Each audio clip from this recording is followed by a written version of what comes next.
I accelerated my success as a realtor by tuning into podcasts, and now it's time for me to give back. Join me while I chat with some of the top agents in the industry, gaining insight into how they became experts at selling real estate so you can too. Who am I? Well, I'm Mark Rawmaker. I went from selling $5 million in real estate my first year as a part-time agent to running a mega icon team who has sold over $260 million in real estate in just 5 years. I'll be your host while we talk to yet another amazing realtor crushing the game. Welcome to the Real Estate Ninja Podcast. Welcome to the Real Estate Ninja Podcast. If you're a first-time listener, welcome. If you're a returning listener, glad you're back. This is going to be a really cool episode because we actually sit down with Kelly Cook. He is a former college football player and coach turned realtor. Now he runs a huge team out in Arizona, and you're about to hear how Kelly has taken his leadership skills from coaching from the gridiron to the real estate boardroom and how he runs this actual huge team in Arizona. He's going to give innovative strategies for his structuring splits so that agents can gain partnership with his team very quickly, plus tips on managing people, creating referral relationships, and so much more. Don't miss this chance to get schooled by one of the most accomplished real estate agents in the industry. But before we get started, do us a huge favor. Go ahead and subscribe to our show so you don't miss an episode. And also, if you could give us a 5-star review on the podcast, that would be fantastic because more people will find the show and they'll be on this journey with us. All right, let's get to the interview with Kelly. All right, today we've got a real treat for you. Kelly Cook, a former student athlete, college football coach, and now a highly successful real estate industry leader, will be sharing his expertise with us. Kelly has built one of the biggest and most successful real estate teams in the state of Arizona, and he's going to give us some valuable insight on how he did it. We'll be learning about his skills in leadership, integrity, and work ethic, as well as the systems he uses to build and manage his team. So get ready to take some notes and learn from one of the best in the business. Ladies and gentlemen, Kelly Cook. What's up, Kelly? All right, man. I got really at my game now. Make sure after that intro, let's go. You ready to go? I know. I just shot you out of a cannon, man. Let's do this. Love it. What's up, man? I'm so glad you're here. We have very similar businesses. It looks like run a big team, coach a lot of people, and I'm excited for everybody to hear your insights and your huge systems and processes guy. So we all know the ones who run big teams. That's what we're always trying to get better at. You know what I mean? And trying to figure it out. So I'm going to pick your brain a lot. But first, just so our listeners have a frame of reference, tell a little bit about what you did before real estate and then what got you into real estate, a Cliff Notes version. Yeah, totally. So I attended the University of Nebraska, went to school there to play football, and back, which is by the way, that's so cool. That's cool, man. That's cool. We were the Alabama of the '90s, right? That's why right. I grew up in Missouri. Yeah. Okay. So, I mean, I remember, man. I think we're on the same age too. So I remember you guys solid, man. That was fun. Yeah, that was good, man. The kids now, it's funny because we haven't been that good for about 18, 20 years. So that's the lifespan of a high school kid right now. So most of these high school kids coming out of college, they're like, Nebraska, I haven't heard of them, but I don't, they didn't know, right? So I feel like if anyone's listening out there right now, and you have it in ESPN, what Nebraska needs is a 30 for 30 to get them back in the map, right? Yeah, 30 for 30. One. Yeah.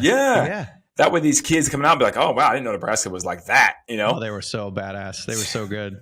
Yeah, it was awesome, man, when I was there and lasted. But yeah, so I did that and then got a chance to get into coaching right away when I got done and coached at University of Nebraska as a graduate assistant and then went down to and we got fired that year. The head coach got fired. And that's really when everything started going, to the level of mediocrity for the football program. When the head coach is fired, we're all fired. So we went down to Ole Miss and I got on there and coached under David Cutcliffe, who's retired now, but went to Duke and did some great things there. He's like the Manning guru quarterback guy, right? But he got fired. And so at that point, I'm sitting there going, dude, I think in most professions, if you chose to work 95 hours a week, you'd probably be pretty successful. That's why I always said to myself. And so maybe I should try something else. And so I love football though. I love it. And it was hard for me to do that. But I played in the Fiesta Bowl in 1999 and loved Phoenix, man. Phoenix was awesome. And I had a sister living out there at the time. So I just took off, packed myself up, which wasn't much, right? As a GA, I was making a little over $800 a month. A month. Woo. Yeah, not a week, a month. That's crazy. And working easily over 90 hours a week. Oh yeah, because you're getting all the bull jobs, right? Do this, do that. $800 a month. What a steal. Yeah, what still exactly. And the only reason NCAA can get away from it, I think, is I'm not a labor attorney, right? But I figured the reason why they can is because they're offering you free graduate credit, right? So you have to stay Yeah. eligible by taking at least 3 to 6 hours a semester, one of those two. And so I do a night class, right? So we literally work our tail off. I'd be spending the night half the time in the office, or I'd be getting in about 6 a.m. And getting things ready for the coordinators. And then I literally would, I'd go to one night a week on Monday. I remember that specifically. I had a night class for 3 hours, and it was over from 7 to 10. It was over at 10 o'clock, and most people go home. Right. Nope. I went back to the office, and the whole staff's there pretty much, right? Get ready, game planning for the next opponent, right? Yeah. It's that weekend. Yeah, that's their job. That's their full-time job. Yeah, it's and it was mine too, but I wasn't being paid like it. That's the problem, right? So it's what you have to do to kind of pay your dues, so to speak, and get into that D1, break into that D1 program as a position coach, right? So that's what I was doing. Mm-hmm. You can do that on the field GA job for 3 years. So that was my path. That's what I wanted to do. Did it one year in Nebraska, 1 year at Ole Miss, but the two firings back to back just kind of made an impression on me. Jarring. Yeah. You have a lot of kids that, maybe didn't have father figures that came from inner cities around the country someplace, right? And the position coach or the recruiting coach, it ends up becoming over the course of 2 years, 3 years, whatever, like almost like a father figure. And now somebody, the AD, is telling that person he no longer can work there, but the kid still has eligibility left. And so now, you see a lot of tears and like you see all that stuff behind the scenes when head coach is fired that the public just doesn't see, right? Yeah. A lot of relationships being kind of broken up, so to speak. And so I was like, man, this is, I don't know, like I could do my job perfectly, let's say, which is like impossible, but I could. And maybe I'm on the offense side of the ball, but let's say the defense isn't any good. And so we lose a bunch of games and they fire us and we're done. And you're being fired from a terrible paying job.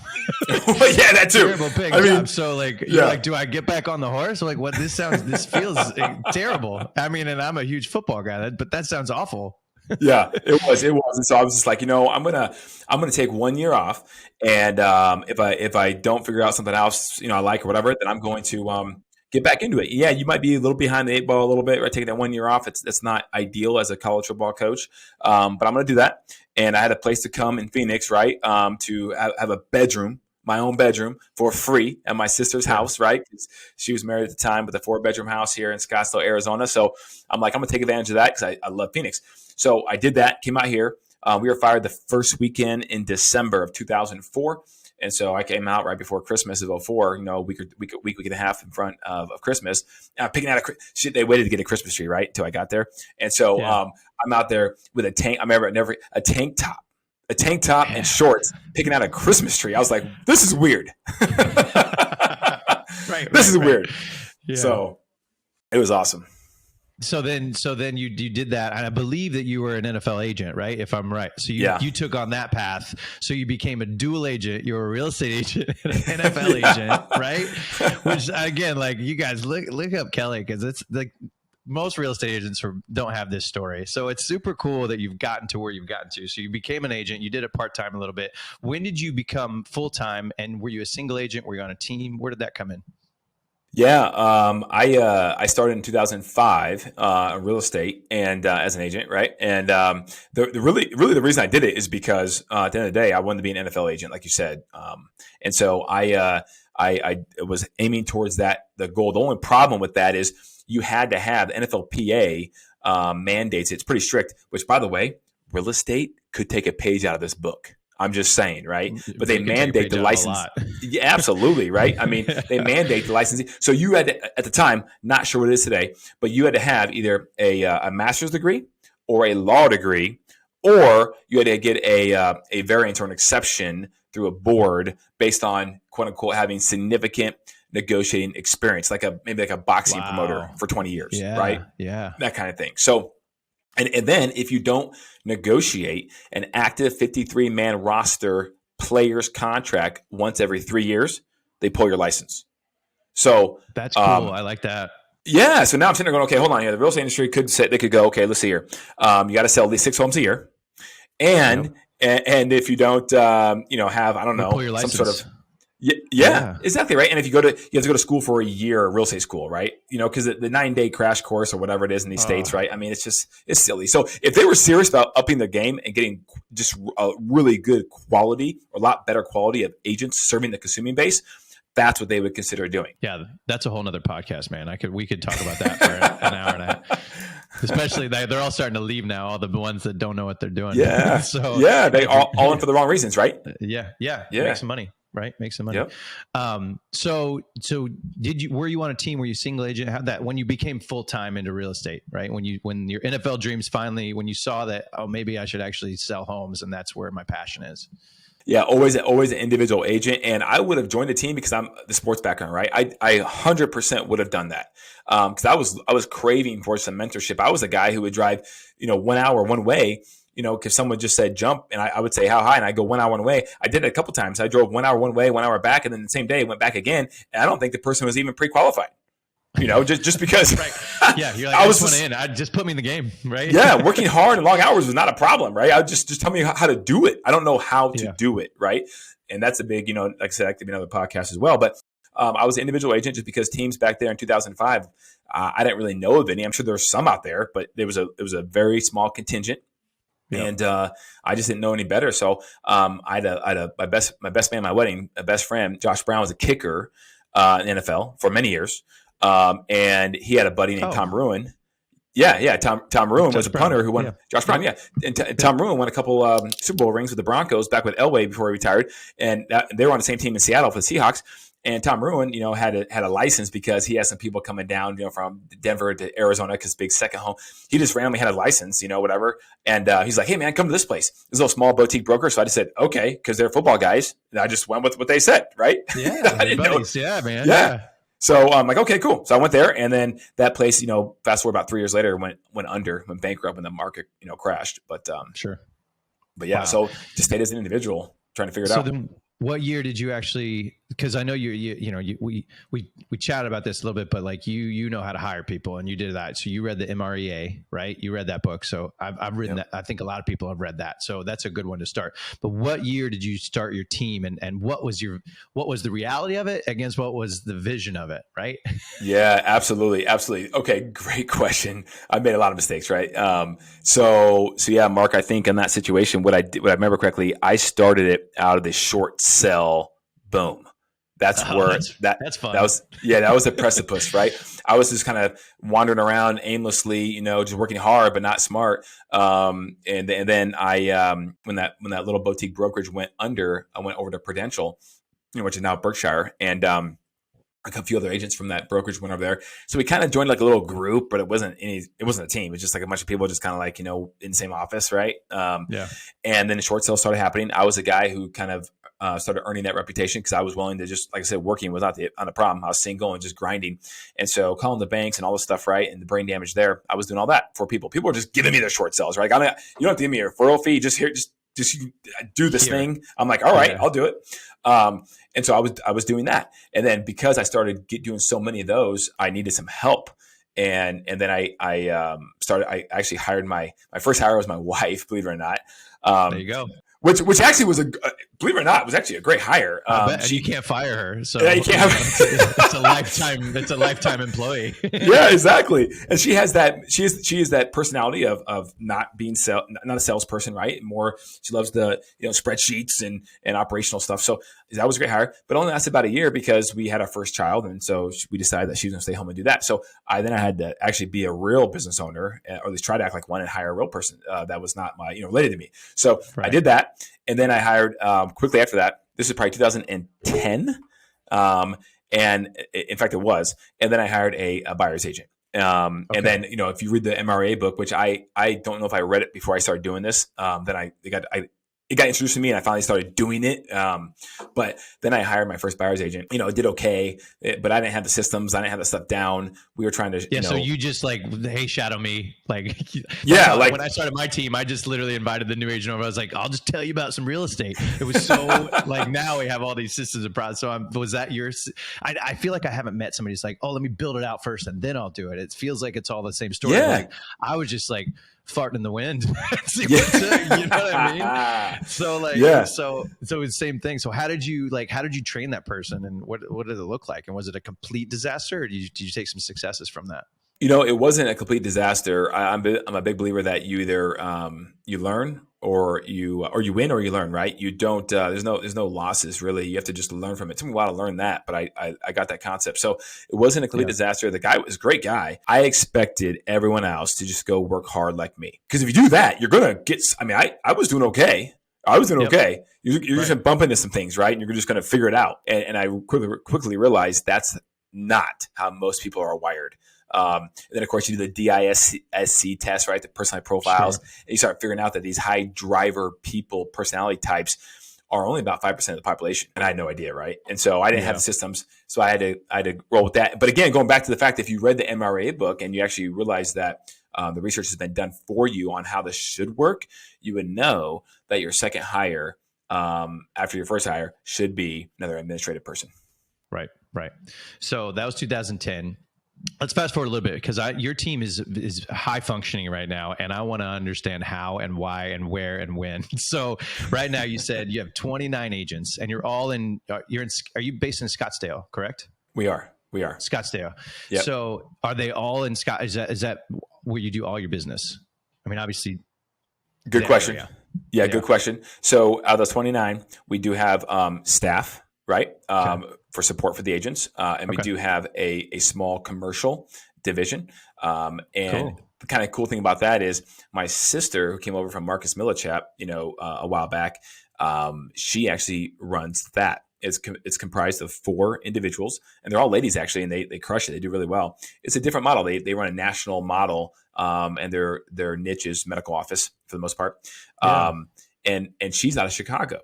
So she's with Real Broker now too as well. Obviously, we're all on the same brokerage, Real Broker, and she's out of there. So it's kind of like an expansion team, but because it's supported operationally from our hub here in Scottsdale. Yep.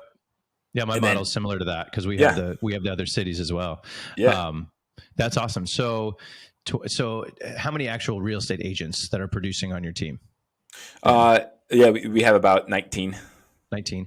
And what was just sort of frame of reference, what in 2022, which was an interesting year, what did you guys sell? Volume? Yeah, we've grown. We actually went on in the same time the real estate market was going crazy. People were getting their license, right? So we actually grew with some newer people and some producing agents over that course of that year as well. But in 2022, we actually did 215 units for about $135 million. But 21, which everyone's best year probably, right? 21. It was a lottery, man. We were just like, 21 we did 238 million. I mean, it was that's awesome. Amazing. Well, that's still like all of it. You know what I mean? That's amazing. So that's crazy. So let's talk about that. So I have multiple questions for this on your team. So let's start with experienced agents. How do you attract experienced agents, and what do you offer them to, that's the hardest one, right? Is like, hey, you're selling 5 to 7 million. You should pay me now. You should come be on my team. Pay me. Yep. Are you good at that? Can you get better at it? Like, what's going on with that? No, we absolutely could get better at that. We've set some things up in order to be able to attract those type of agents. That honestly, the challenge, Mark, is trying to figure out how you get that message out to that demographic without sounding pompous and arrogant. Gross. And exactly. So one thing that we did is that we changed our comp plan. So our comp plan, I think everyone thinks that the average team is just always going to be 50-50 forever and that kind of thing. But we're not. Our comp plan is similar to, think of like a law firm, and you can make partner in a law firm. Well, on our team, we have 12 different levels on the comp plan, and it can sound in a verbal conversation complicated, but it's honestly not. It's on a matrix, right? You have columns and you rows, and you have 12 different levels, and people can achieve based upon their production. They can achieve these different levels over the course of a year. And then as they go up, the amount of money they make goes up. And then based on the type of lead or person, client that it is, then their compensation goes different as well. So we also do a profit share model. And so if somebody makes partner or above, partner is level 4 in our world, or above, then they have the ability, after we clear a certain hurdle, to share in profits, like a law firm when you're partners as well. So, I but getting that message out freaking love that. It's tough. Yeah, no, that is like, so, cause again, like anybody who's a team leader like myself, is like, how do I structure the split? You know what I mean? Cause ultimately I think the 50-50 is going to go away. It is slowly going away because we know, like, ultimately if they're good, they're just going to go do it on their own. Right. Yeah. And that's why we have the ascending levels, Mark. So to be clear, we do have 50-50 at the lower level, right? Right. When they're first coming in. Sure. That's Now, right. if they hit partner, let me ask, if they hit partner, are they grandfathered, or does it restart every year? Kind of like a cap? Great question. So ours does not reset. So if you have a really good year and you achieve level, 5 or whatever, then you're there. And no matter how bad you do in the future, you earned it. You cannot go backwards. That's awesome. So then what's your longest tenured agent? How long have they been there? Well, because I'm not that smart, I actually just didn't come up with this until January 1st of 2021. There you go. Well, no, you are smart. You just so I got 2.5 years into it now, so it's working, and you're starting to see it organically filter through. But right now, even that being said, our longest one is about 6 years. Yeah, and I mean that says a lot right there. This is awesome. So then, what do you provide? I mean, do you pay for leads? Do you, obviously, like, not the basic, like, we market and we do that, right? Like, is there something that's special that you guys provide? You're like, if more people knew about this, I would have every agent in the state of Arizona, right? Yeah, heck yeah, absolutely. So I was told a long time ago when I got in real estate, right? You should have your elevator pitch for somebody looking to buy or sell a house, right? Because you don't have that much time to maybe articulate your value proposition. So here it is for that question, Mark. Yeah. These 5 things, and in this order of priority. Number 1 is culture. This is why you would join, our team. Number 1, culture, and that's hard to define. I get it, but something we work on often. We have a lot of really good retention. We have our team events internally and that kind of stuff. So something you have to kind of experience to jump into experience. But that's number 1. Number 2 is coaching, training, mentoring. So we have a coaching program within our team where we have certain agents that are more senior agents that coach or mentor more younger agents. They're incentivized to do that as well. But financially, right? Yeah, financially. Yep. And so it's agents helping agents, agents coaching agents. And of course, I have some people that I as well coach also. And that can be customized. If somebody says, look, I don't really want to show up, then obviously if they're newer, that's not really acceptable. That's not an option. But if they're older, then they can start, telling that back and just be available for questions or whatever it may be. So that's number 2. Number 3, systems. So I always define this really quickly by saying, hey, somebody wants to buy a house in 30 days. You should follow up with a lot differently than someone wants to buy a house in 2 years when Johnny graduates high school. So all those, open house systems, there's so many systems. They're done for you. We already have them done and vetted. Number 4, support, marketing coordination, listing coordination, transaction coordination, done for you, right? You are focusing on just the things that make you additional revenue, helping your clients out. And then number 5, leads and data. So data we define different than leads. Data is anything that we can pull that can expire lists for sell by owners, et cetera. Leads are people that opt into marketing that we pay for at some point. And right now we have a pond in our CRM that none of it's data. It's all leads at some point over the past X amount of years. But there's 37,000 people in there that either have a valid phone number or valid email or both. So that's a good pitch. I kind of want to join. Let's go, Mark. Let's go. No, I love it. I love it, man. No, that's really good. An elevator pitch. I need an elevator pitch. I'm trying to figure out the same kind of thing of like, okay, how do I, but it's hard not to be generic. It's hard not to say marketing systems, right? So let's talk about your systems then. What tools are you using? I know you have admin. How many admin do you have? You have, what do you say, 19, 20? So 10, probably 9 or 10. Well, I included 4 of those being commercial agents on top of that, right? Okay. So we have, let's see, 1, 2, 3, 4 full-time in-house, and then we have another 3 full-time that are virtual. Okay. And the 4 live in Arizona and they're correct, with you guys in the office. Yep. Boots on the ground. That's cool. Yep. So do you have separate listing coordinators, separate transaction, or are they all is it a melting pot? Yeah, no, we definitely do. We have defined roles. And so like we have an operations director, and her name's Laura. She's awesome. And she has a virtual that supports her. She also, the virtual and her kind of pseudo act as kind of like the database manager, if you will, as well. Mm-hmm. Because, that's obviously extremely important, number 1. And then we have our transaction side. So we have a transaction manager. Her name's T. She's amazing. She has a virtual that supports her on the transaction side. And then we have a listing coordinator and marketing coordinator her name's Abby. She's obviously amazing. And then we have a virtual supports her. And then we have a director of growth.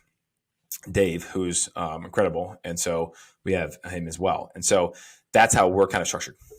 Okay. So let's go back a little bit of like, how did you find them and how did you train them? Like, did you sit down with them cause that's the big thing when you're a business owner, you're like, I don't have 2 weeks to train this person. And then like, it also could take 6 months.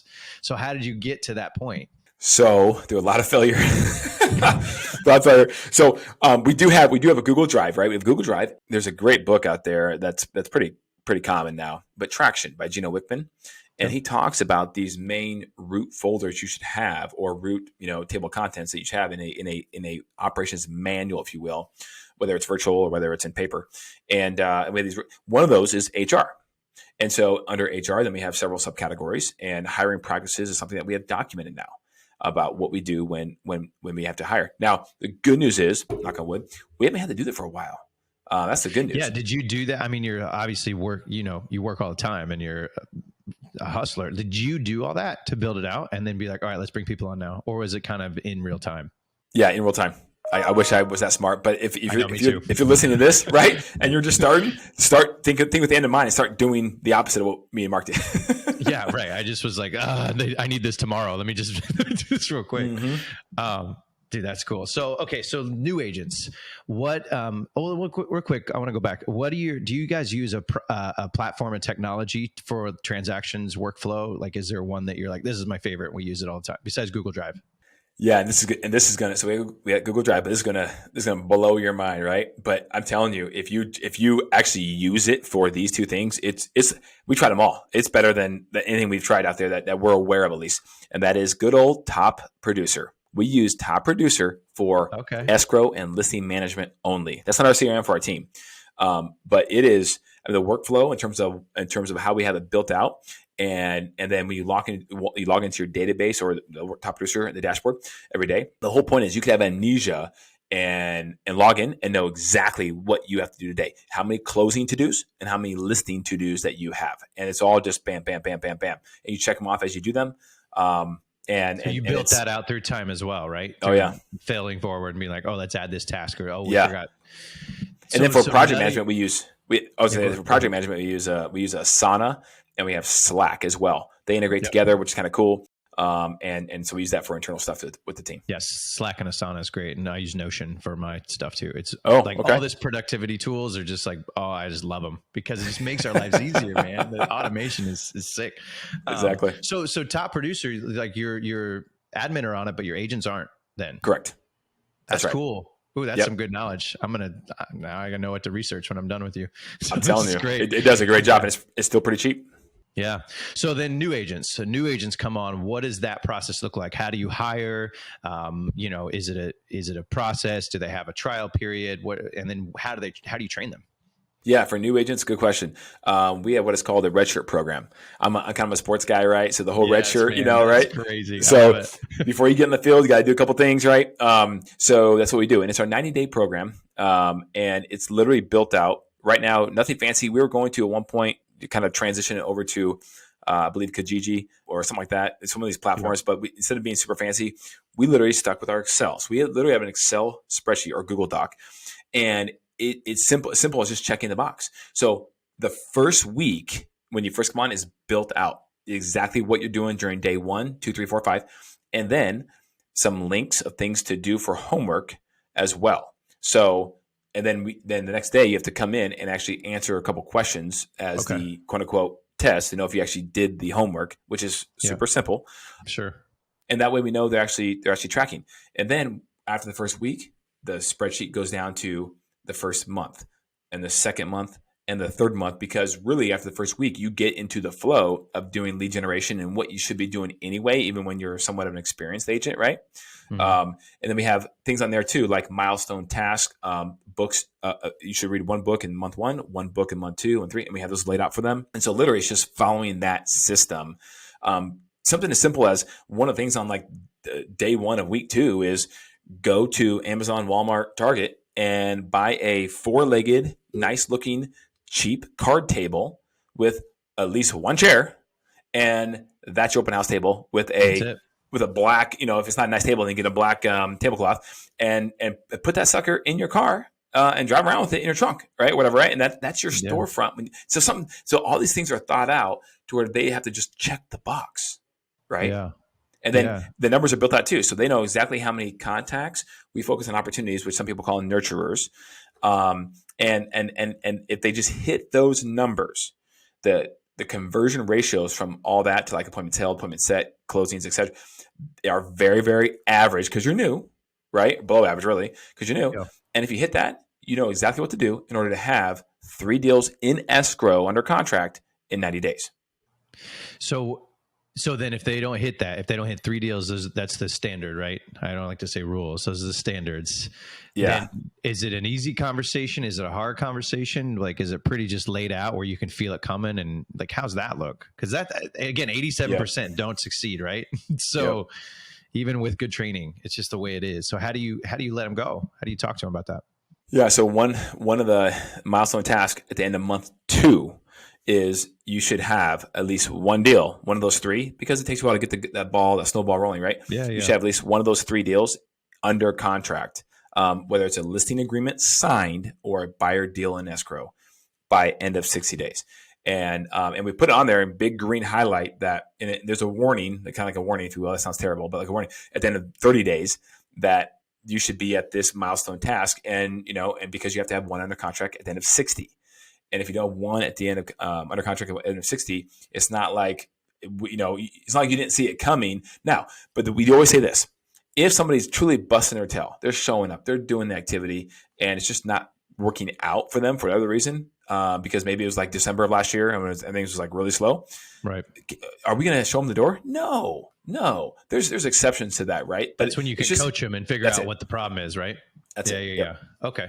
That's cool. So then after the 90 days, then they go and they got the 3. That's when you go into the structured plan, right? Of like your 12 steps of what you guys are. Yep. Go ahead. Well, that's when we have a lot of systems that they can use, because at the end of the day, everyone's like, well, man, a lot of this says you have to make phone calls. And I'm like, well, yeah, but I'm agnostic to that, right? Like if you want to do something besides phone calls, I'm okay. I'm cool with that. Sure. I'm agnostic, but you have to have a certain amount of bumping into people, a certain amount of contacts, whatever, right? Otherwise, it's not going to work.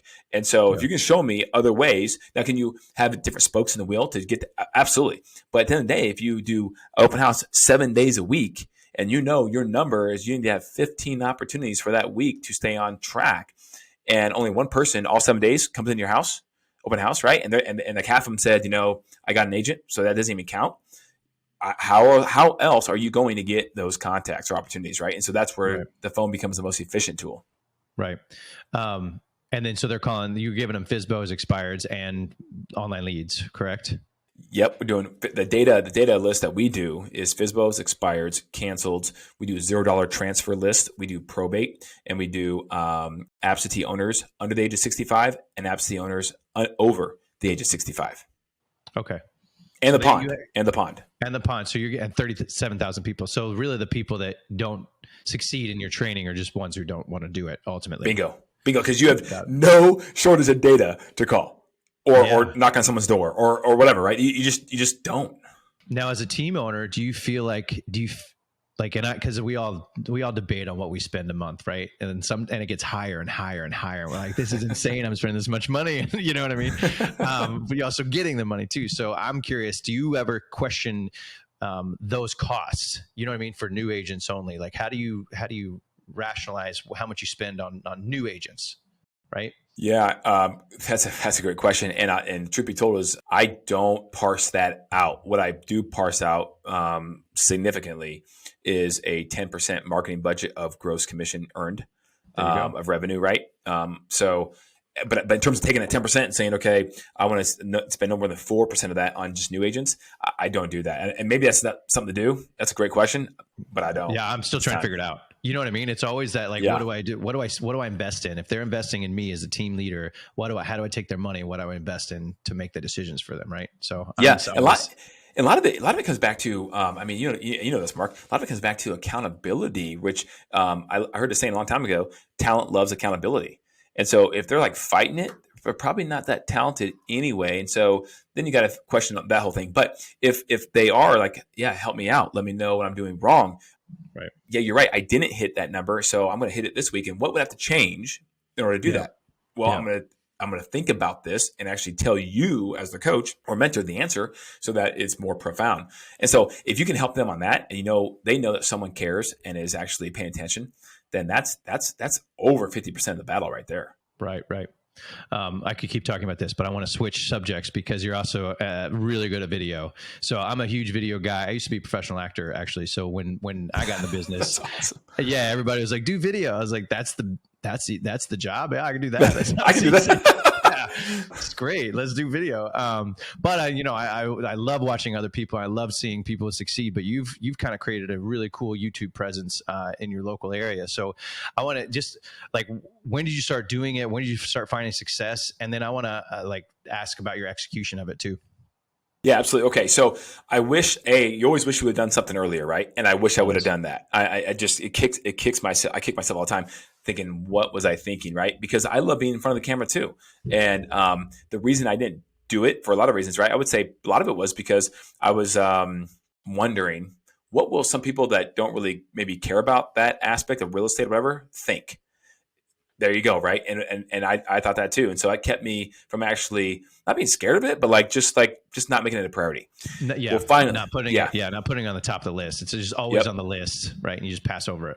Correct. And then not knowing, if I can schedule enough time to consistently do it, and then committing to the process for long enough, because when you're first doing it, it takes a while. I heard a guy who has a really successful YouTube channel when I first got started say this, and this helped me so much.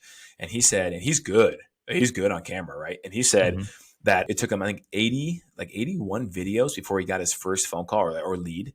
So I started tracking it. At the time, I was at maybe 20, and I didn't receive one either, right? And then finally, I think I was at 42 or 41, it was early 40s, and I received my first phone call, right? And I was like, this is good because he has it works, And then and you're better than him. I would hope so. No, I'm biased, right? I'm biased. Yeah, but anyways, and so I'm sitting there going, this is amazing, right? So now it's like a shot in the arm, right? Now I'm all in because I know this will hockey stick, right? And this will go. So spend the money wasn't really the issue, but it's always kind of an issue because you got to spend some money on equipment. It's like, is it really going to work out? There's not an ROI on that either. It's just marketing. Yeah. It's not lead generation, but you're like, I think I'm going to get leads, but I don't know how to try. And even when they call I've even asked what video did you watch? I don't know. I'm like, cool. Awesome. That's it, right? That's it. I just watch them all. Yeah. Some of them. Great. So then, so you got into it. So what is your, are you focused primarily on YouTube or are you doing all the platforms? So we're doing all the platforms. I've doubled down 100% on YouTube and Google. Google from the standpoint of paid leads, right? And all the different lead platforms they offer within their main platform of Google, right? Yeah. So that and YouTube, and obviously Google and YouTube. So that works in hand in hand there. And then YouTube Shorts too. We're repurposing a lot of our content, and we're doing YouTube Shorts. And I'm not spending a whole lot of time on it. We're just putting stuff out there consistently, and then we're taking the platform of TikTok, right? And I'm not doing a whole lot there in terms of engagement. But I heard, and from multiple people, and no science behind it, that it's a lot easier to get subscribers and followers on other platforms from TikTok. So then we started putting the short videos on TikTok as well, and then linking that back to our homepage of our YouTube channel. Right. Yep. Yeah. TikTok, I think, is the only one where at the bottom it gives you other social media handles where people can go. None of the other ones do that, which is cool. So you film it, you have a professional camera, right? That you're using. Yep. You have professional sound. Do you have an editor? I do. I have an editor, and then I have our marketing coordinator for our team. She spends a good amount of her time looking over keywords and the back end, the analytics, and all that stuff too, right? So that helps. So then you as the agent and the owner, basically, I say you're the talent. So do you write the material as well, or do you kind of, now we can talk about ChatGPT if you're into that yet too, but that's insane. It's insane. But yeah, do you do the work? Cause again, we're selling houses and you're running a team, and then we're slowly all becoming content creators. All the guests I've talked to were like, I have this other business now of content creation. Which is a full-time job. So how do you leverage that stuff off so you can just show up and do it and then leave? Yeah. So in terms of writing what I want to talk about, I do all that, but I don't write scripts. Not at all. Okay. You just Not have for bullet content creating. points. I do bullet points and research on certain things, and then I put them down. It's like you should see my sheet of paper I use for a video. It's like a beautiful mind, right? These bullet points, I know where I'm going to insert this one early on or later on. And if I don't, that's fine. I tell the editor on camera, put that one up there, and it all works because he's good at his job. Yep. But having that other person, because the editor, what I found, the editor, it can be really good at editing, which he needs to be, right? And that's great. At the same time, they're not going to be up to speed on SEO and getting that ranked and that sort of thing. So that's what our marketing coordinator, Abby, has done a really good job of. So she kind of handles all of that. And I can show up, be in front of the camera. I can write the bullet points, what I'm going to talk about, decide the topics I want to talk about, and do that stuff. The actual is the content creation, and still have hopefully the back end taken care of really well, while freeing me up to still work with clients and run a team and motivation and all that stuff. So. Yeah, I think that's the most important thing. When I decided during the pandemic is when obviously all of us were like, well, now we have all this time, right? Well, we thought we would. We thought we would. So I was like, I'm going to do it. And I started learning like Premiere Pro. And it took me 6 hours, 7 hours to put like one lower third on with my logo. And I was like, that. And I was so proud of myself. I was so proud of myself. And then I went to Upwork. I hire on Upwork, which is awesome. And I found an editor for a really good rate and did a whole video in like 9 minutes. I was like, oh, okay, I got it. And it opened up my world, man. Like I have like 5 of them now just on retainer because if they're too slow, I'm like, I need it in 24 hours. So just hire. Yeah, it's awesome, man. All right. Absolutely. One more thing. Cause we got a video. One of your things said how to negotiate properly. And I think that's something that all of us, no matter what level you are, we always want to get better at that because we're negotiating list prices. We're negotiating with other agents. We're negotiating with buyers on, I don't want to offer $80,000 under ask price. So we're always negotiating. So how to negotiate properly. If you can kind of give some tips on what you do and like what your mindset is with that, that'd be great. Yeah, absolutely. Number one, use the phone and not the text. Use the phone. We're talking a phone call. That is number one. I see it all the time. People try to negotiate with a text and or an email. It does not work, not near as effectively. Number one. Number two, you have to anchor your side of where you want to, in terms of what you're trying to accomplish. You have to set an anchor somewhere without being super low to posture where you're going to most likely be coming in at. How do you do that? Well, in order to be able to do that, you have to ask open-ended questions. I think, Mark, I'm a naturally inquisitive person. Yeah. And I think that helps because I know agents that I say, okay, so after they said this, what'd you say? And they go, well, that was in the conversation. I hung up and said I'd get back to him. I go, how do you not? Unpack that. Right. It's like, how do you not? You got to dig deep. Picture an oil well, right? Their dad died, and you got to find out then what, and like it's crazy. Yeah, it literally is. So, and the best thing you do is open-ended questions, right? Come from curiosity, open-ended questions, and I always try to put them on a silver platter as if they're the big bad best whatever it is, and I'm just a little guy just trying to find out some information and get some scraps from the table. Right. And then as soon as you do that, you can reverse the roles. Which is really that's an art, my friend. You know what I mean? Because to control a conversation where the other person thinks they're in control, that's what I think I try to be pretty good at as well. And it's one of the hardest things ever, right? Because at any moment you can lose control of it. But you're like, I get off the phone sometimes. I'm like, that person has no idea what I just did to him. You know what I mean? It was so great. But you have to have strategy. You can't, and you have to ask questions and listen, right? So you have to actively listen. That's an active thing. And the average consumer has no idea that in real estate school they don't teach anything about negotiation. And that's a huge value add to the consumer, to your client, if you get an agent that knows how to do that. Like, I can't tell you how many times somebody will tell me, a client in confidence, because it's supposed to be in confidence, that, hey, look, on this inspection repair, negotiation, let's say, they want $10,000 between me and you, Kelly, I'll do it, right? I don't want to lose the deal.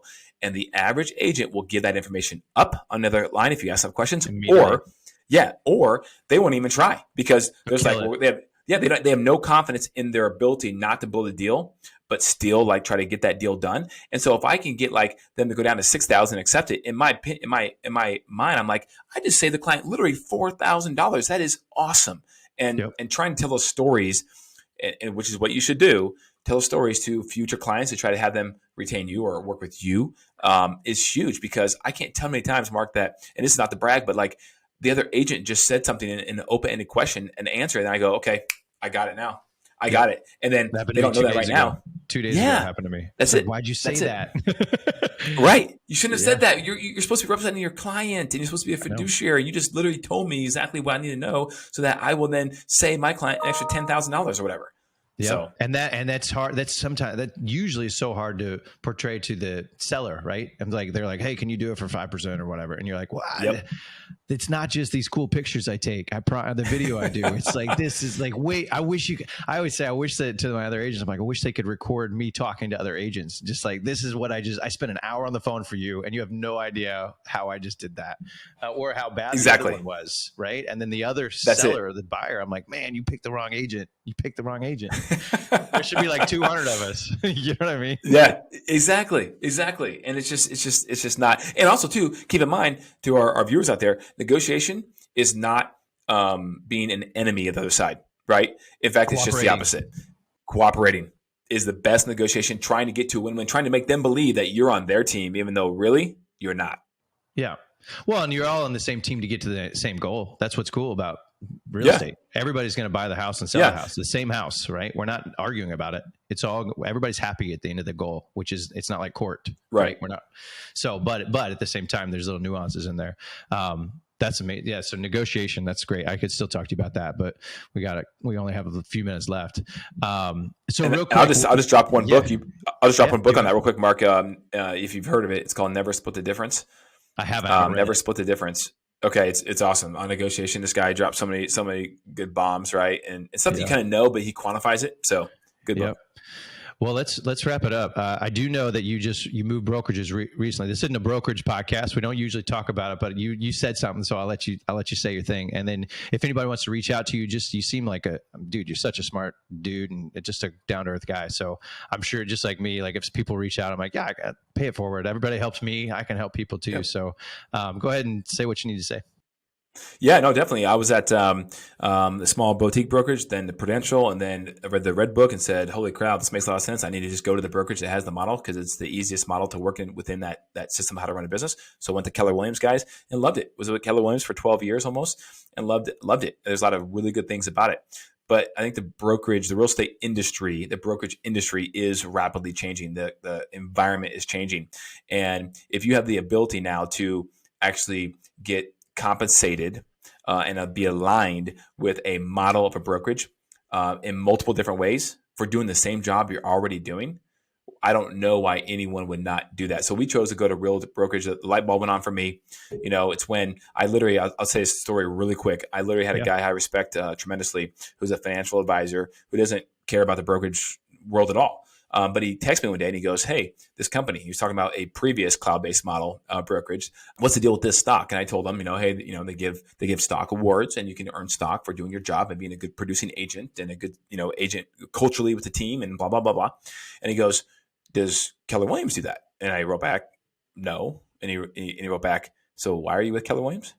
I was like, that was the moment I go, oh, right. Like, because I like the brokerage, but I'm paying money to them every single year and getting some value back, right? But is it worth it, or could it be more value given back? And when you're with a publicly traded company that has a model that rewards you for doing those cool things, that's awesome. So I would encourage anyone to give me a call, please. I would love to talk to them. Hit me up on social media, and I would love to chat with them about the opportunity with this model.